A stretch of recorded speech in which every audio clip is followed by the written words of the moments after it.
jangan anggap remeh, jangan anggap sepele kepada anak luar biasa. Mereka juga manusia seperti kita dan mereka perlu kita hargai dan mereka punya kesempatan yang sama kepada semuanya.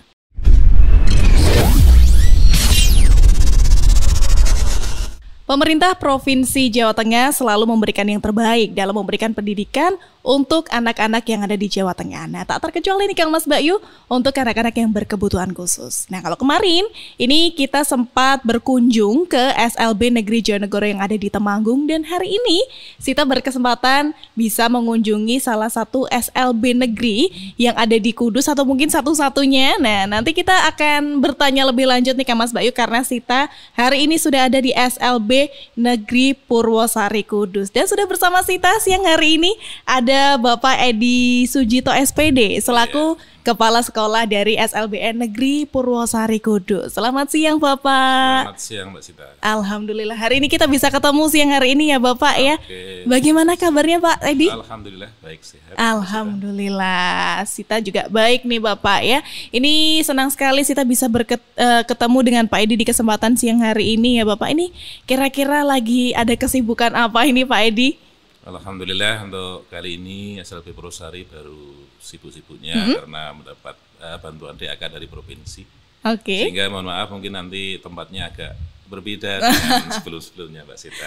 Tapi pastinya kalau berbeda menjadi lebih baik ya Bapak ya. Ya insya Allah nanti akan fasilitas sumber daya lebih baik lagi. Insya Allah. Nah karena kesempatan hari ini nih Kang Mas Bayu Sita sudah akan ngobrol langsung nantinya dengan Pak Edi. Kita bakal cari tahu nih tentang SLB Negeri Purwosari nih Bapak. Ini SLB Negeri Purwosari ini apakah SLB Negeri satu-satunya yang ada di Kudus atau bagaimana nih Pak Edi?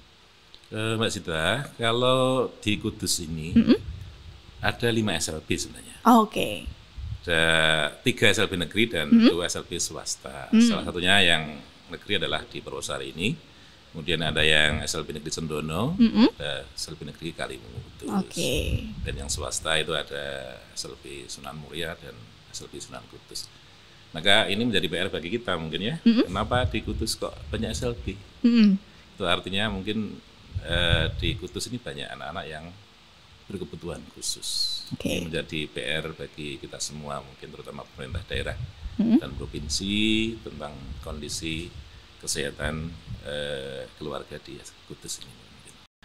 Nah ini berarti SLB Negeri Purwosari ini kan jadi salah satu SLB negeri yang ada di Kudus gitu ya Bapak ya. Betul. Mungkin boleh dijelaskan lebih detail gitu ya Bapak ya. SLB Negeri Purwosari ini sudah berdiri sejak kapan? Terus kemudian saat ini ada berapa banyak siswa dan untuk jenjangnya ini ada apa saja? Monggo silakan. Ya, SLB Negeri Purwosari ini sudah berdiri sekitar tahun 1983. Saat ini jumlah siswa sebanyak 230.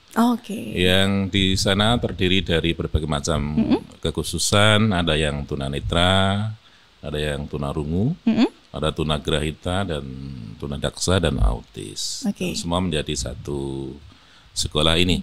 Dan untuk secara detail jumlah guru adalah 30, yang ada 27 guru dan 3 karyawan. Ini ternyata untuk jenjangnya pun lengkap ya Bapak ya, dari SD, SMP sampai SMA. Wah, luar biasa SD, SMP, SMA. Nah, ini karena lengkap sekali ya Bapak ya dari jenjang SD sampai SMA pun ada di sini. Nah, kemudian untuk program pendidikan nih Bapak yang ada di SLB Negeri Purwosari Kudus ini yang sudah dijalankan gitu ya Bapak ya buat mendukung kegiatan belajar mengajar di sini kira-kira apa saja Bapak? Biasanya kalau anak masuk ke SLB itu yang pertama adalah asesmen awalnya, Mbak. Jadi asesmen awal sehingga anak nanti penempatnya di mana. Apakah mereka akan termasuk kebutuhan khusus di netra, rungu, dan wicara. Setelah itu kita bikin program semacam program pendidikan individual. Artinya anak-anak itu kita berikan kekhususan sesuai dengan kemampuan mereka. Yang netra nanti kita gabung dengan netra, yang rungu kita rungu, sehingga kebutuhan mereka terpenuhi dengan apa yang mereka miliki dari kekhususan itu. Sehingga dari sekolah ini bisa memberikan pelajaran yang terbaik untuk mereka. Oke, nah kalau untuk kuotanya sendiri nih Bapak di SLBN Negeri Purwosari ini apakah ada kuota tertentu untuk mungkin nantinya kalau di tahun ajaran baru gitu ya, teman-teman Kang Mas Bayu yang mendengarkan podcast kita siang hari ini juga ingin mendaftarkan entah putra-putrinya atau mungkin keluarganya gitu, ada kuota tertentu nggak sih Bapak? Sebenarnya kalau di SLB itu kita tidak membatasi.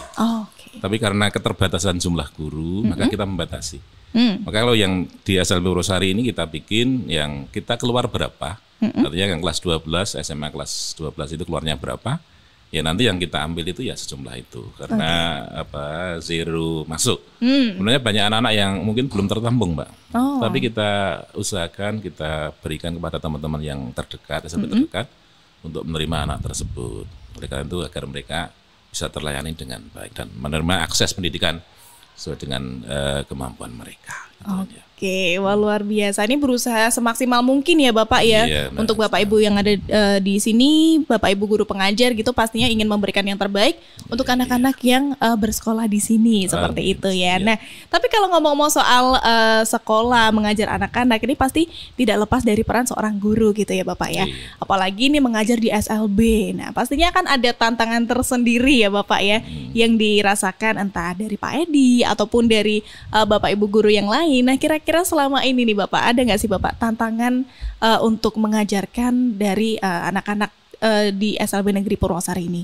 Ya, berkait dengan tantangan, sebenarnya yang pertama itu berkait dengan SDM-nya. Karena tidak semua guru itu berasal dari lulusan jurusan pendidikan luar biasa. Oleh karena itu, mungkin karena mereka sudah terbiasa dan berpengalaman lama di SLB, sehingga mereka jadi memahami bagaimana cara memberikan layanan yang terbaik untuk anak-anak SLB. Dan yang kedua berkait dengan akses di Sarpras.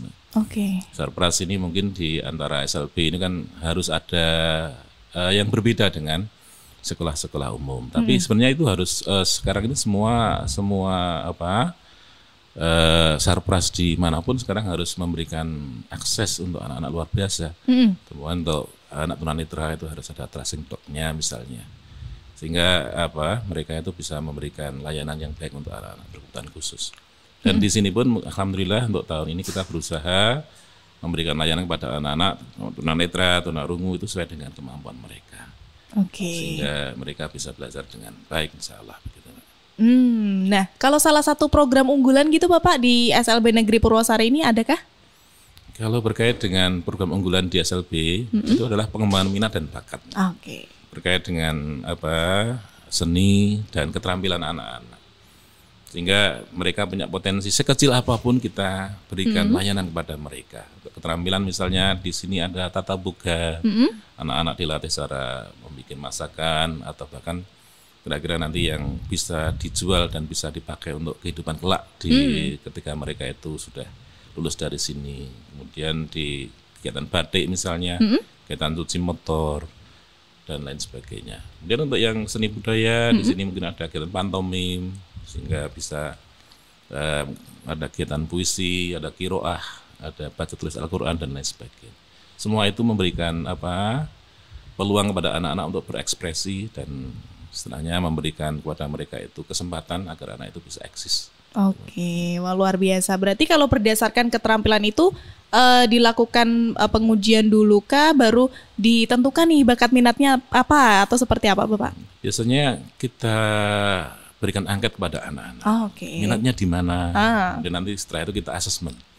Kira-kira anak itu sesuai dengan minat apa enggak? Gitu kan ada yang cuma ingin-ingin aja gitu ya Pak ya. Saja, tapi setelah di asesmen mereka itu enggak masuk misalnya. Tapi kita arahkan nanti sesuai dengan kemampuan mereka gitu. Nah dari sekian banyak kegiatan itu nih Bapak, ini kan pastinya menghasilkan sebuah produk gitu ya, terlebih tadi keterampilan-keterampilan tertentu yang harus membuat suatu produk. Nah ini berarti kalau dari pihak sekolah ada nggak sih Bapak kemitraan gitu ya, dari pihak luar untuk nantinya bisa memasarkan produk-produk dari anak-anak yang sudah dibuat, ini ada nggak sih Bapak? Ya sementara ini produk dari SLB, contoh batik misalnya, itu sudah kita online kan. Jadi kerjasama dengan dinas-dinas yang lain, di dinas sosial yang memberikan pelatihan batik, kemudian dinas sosial di Margo Laras di Pati misalnya memberikan pelatihan. Kemarin ini baru saja anak-anak dilatih untuk kegiatan merangkai bunga, merangkai buah dan keterampilan barang bekas. Baru selesai kemarin dan alhamdulillah kegiatan seperti ini nanti yang mungkin sangat diminati oleh mereka. Dan dari hasil karya itu sudah banyak diterima oleh pasar. Kemarin ada kunjungan calon bupati Kudus yang ke sini yang mungkin bisa membeli atau mungkin ada tamu itu kita berikan sebagai souvenir itu kan. Oke, berarti ini sudah difasilitasi sedemikian rupa dari pihak sekolah gitu ya Bapak ya untuk mendukung bakat minat dari anak-anak yang sudah difasilitasi tadi. Nah, kalau untuk orang tua sendiri nih Bapak, ini responnya terhadap segala pelatihan dan juga pembelajaran yang sudah diberikan dari pihak sekolah ke anak-anak ini seperti apa Bapak? Alhamdulillah respon orang tua sangat baik sekali. Mereka justru malah ingin kegiatan ini berlanjut. Bahkan kemarin waktu pelepasan kelas 12 itu bahkan ada orang tua yang pengen anaknya itu sekolah kembali. Karena pengen mereka belajar keterampilan gitu. Karena kalau ke BLK itu kan harus ada target tertentu, harus sesuai dengan kemampuan anak. Dan biasanya kelemahan anak SLB itu kalau di BLK mereka itu mungkin dianggap oleh pelatihnya itu kurang begitu cakep gitu. Sehingga mungkin kita mengambil pelatih-pelatih yang di luar BLK. Tapi alhamdulillah untuk tahun ini yang sudah lulus itu ada pelatihan yang di BLK Kudus. Kita terima kasih kepada BLK Kudus yang memberikan kesempatan kepada anak-anak luar biasa dari alumni kita untuk ikut di pelatihan mereka. Gitu. Oke, nah berarti untuk alumni yang mungkin sudah terserap di dunia kerja gitu Bapak, sejauh ini ada berapa banyak kalau boleh tahu Bapak? Dari lulusan alumni sebenarnya sudah banyak, cuma nanti ya tempat-tempatnya itu ya mungkin kurang bagi orang-orang umum mungkin kurang representasi. Biasanya dan di dunia kerja ini menjadi tantangan bagi kita sekolah. Di antara anak-anak luar biasa itu kadang kalau kerja itu mudah bosan.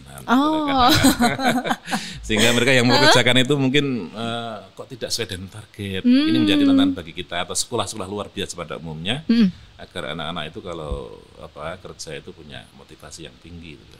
Tapi karena kelemahan dari mereka mungkin mereka harusnya memberi kesempatan dan kuota yang sesuai dengan apa yang dicanangkan pemerintah itu sebenarnya itu luar biasa. Oke, nah mungkin dari pihak sekolah gitu Bapak sesering apa sih melakukan pelatihan gitu ya untuk anak-anak ini untuk mempersiapkan nantinya agar ketika sudah lulus ini anak-anak pun punya kompetensi keahlian yang bisa digunakan untuk entah itu bekerja ataupun keterampilan-keterampilan lain membuka usaha mungkin gitu.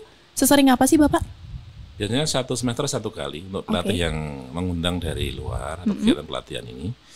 Dan setelahnya itu anak kita magang kan biasanya. Jadi anak kita kirim ke tempat-tempat kerja atau tempat UMKM yang dimiliki orang tua sehingga mereka bisa berlatih di sana. Sehingga kita sering kunjungan ke UMKM di milik-milik orang tua itu sehingga lebih mudah komunikasinya dan mereka beratnya kalau anak itu bekerja di sana itu merasa anakku ya luar biasa sehingga mereka tidak begitu memaksakan kepada anak-anak luar biasa gitu kan. Oke, program magangnya biasanya berapa lama itu Bapak? Tergantung dari jenis kegiatannya. Kadang ada 1 minggu, ada 2 minggu. Oke, nah dan dari program-program magang yang sudah dilakukan, entah itu dari pihak sekolah dan juga pihak luar gitu ya Bapak ya yang bekerja sama dengan pihak sekolah, itu sambutannya bagaimana untuk dari pihak industri Bapak? Ya, sementara ini luar biasa sekali. Dalam hari mereka welcome terhadap anak luar biasa. Contoh misalnya kalau di cuci motor ya kita kirim anak-anak ke kegiatan yang di lingkungan sekitar ini yang ada cuci motor. Cuma kadang-kadang anak-anak itu ya tadi karena mudah pesen dan lain sebagainya itu sehingga kadang-kadang menjadi tantangan bagi guru untuk memberi motivasi kepada mereka itu ya. Oke, biasanya kalau dari guru-guru motivasi seperti apa yang diberikan ke anak-anak nih Pak? Biar nggak gampang bosen gitu kan? Karena kalau yang namanya dunia kerja kan. Kadang kita beri reward juga. Mungkin reward walaupun itu dari orang tua juga. Yang penting anaknya bisa senang ya Pak ya. Bisa semangat. Ternyata walaupun mereka magang tapi semacam diberikan gaji. Tapi gajinya juga dari orang tua sendiri gitu. Oke, tapi anak bisa merasa termotivasi gitu ya Pak ya. Oke, nah ini kan dari pihak sekolah pun dukungnya sudah luar biasa gitu ya Pak ya. Kalau dari dinas sendiri nih Bapak, dengan adanya program keterampilan yang dilakukan oleh sekolah, mungkin ada dukungan-dukungan fasilitas yang diberikan oleh dinas gitu Bapak, adakah? Alhamdulillah ada dukungan. Dan untuk tahun ini sebenarnya kita mendapat semacam ada usulan lah. Jadi usulan kira-kira kebutuhan sekolah itu apa yang nanti dibutuhkan di sekolah dan itu diajukan. Yang jelas yang dari dana pasti dari BOS itu yang mungkin nanti kita gunakan untuk semacam dukungan kepada kegiatan keterampilan di sekolah itu. Dan harapan dari Bapak Edi sendiri nih Bapak selaku Kepala Sekolah dari SLB Negeri Purwosari Kabupaten Kudus, ini apa yang ingin Bapak inginkan gitu ya dari anak-anak ini setelah nantinya mendapat pembelajaran di sekolah, mendapatkan bekal keterampilan juga, ini seperti apa Bapak harapannya? Ya, harapan yang pertama dari Dinas Pendidikan khususnya memberikan perhatian yang lebih, terutama di bidang sumber daya manusia, guru. Maka rasio guru terhadap anak luar biasa di Jawa Tengah khususnya itu mungkin perlu ditambah. Oleh karena itu pesan saya kepada Dinas Pendidikan, berilah akses kepada calon-calon guru di Jawa Tengah, khususnya di guru SLB ini. Dan yang kedua terhadap anak-anak, bahwa rasio anak-anak yang belum sekolah di SLB itu banyak sekali. Oleh karena itu mungkin akses yang sebesar-besarnya harus diberikan kepada anak luar biasa ini agar bisa sekolah di sekolah. Dan yang terakhir adalah di dunia kerja, pada dunia kerja, studi dan lain sebagainya, memberikan ya semacam kuota lah pada anak-anak luar biasa yang mungkin sudah lulus dari SLB ini untuk diterima. Walaupun dengan segala kekurangannya itu ya bisa memberikan semacam kesempatan kepada mereka untuk bisa bekerja di perusahaan mereka. Dan mungkin yang terakhir nih Bapak, dari pihak sekolah mungkin ada di masa mendatang gitu ya program-program yang sebenarnya ingin dilakukan, ingin direalisasikan tapi belum sempat realisasikan karena ada terkendala entah itu alat ataupun terkendala sarana dan prasarana gitu. Mungkin dari SLB Negeri Purwosari ini adakah fasilitas pendukung yang mungkin diinginkan ada di masa depan gitu, ada nggak Bapak? Mimpi besar kami dari sekolah luar biasa itu ada semacam BLK yang khusus untuk anak berkebutuhan khusus, Mbak. Jadi semacam ada balai latihan kerja tapi yang di sana itu khusus bagi anak-anak yang luar biasa. Sehingga tidak ada dikotomi antara yang normal dan berkebutuhan khusus, sehingga anak berkebutuhan khusus memang benar-benar dilayani dengan baik di dunia kerja gitu. Mungkin ada pesan Bapak yang ingin disampaikan dari Pak Edi selaku Kepala Sekolah SLB Negeri Purwosari kepada teman-teman yang ada di rumah, Kang Mas Mbak Yu yang sedang menonton tayangan podcast kita hari ini. Monggo silakan Bapak bisa disampaikan. Ya, terima kasih Mbak Sita. Pesan saya yang pertama kepada orang tua tetap semangat. Ketika Bapak Ibu semua mendapat atau mendapati anak-anak berkebutuhan khusus di keluarganya, itu bukan kegagalan dari produk Allah, tapi memang itu adalah semacam Allah titipkan kepada Bapak Ibu semua. Dan pada masyarakat, jangan anggap remeh, jangan anggap sepele kepada anak luar biasa. Mereka juga manusia seperti kita, dan mereka perlu kita hargai, dan mereka punya kesempatan yang sama kepada semuanya. Dan beri kesempatan kepada mereka untuk bisa eksis di dunia kita semua. Luar biasa. Kalau begitu terima kasih banyak Bapak Edi untuk waktunya yang sudah diberikan kesempatan buat ngobrol, tahu lebih banyak dan lebih dalam tentang SLB Negeri Purwosari. Tetap semangat selalu Pak Edi. Terima kasih Mbak Sita. Sehat selalu. Salam untuk rekan-rekan yang ada di SLB Negeri Purwosari. Pokoknya tetap semangat semuanya ya untuk bisa membimbing dan juga mencerdaskan anak-anak yang berkebutuhan khusus. Terima kasih sekali lagi Bapak Edi. Sehat selalu.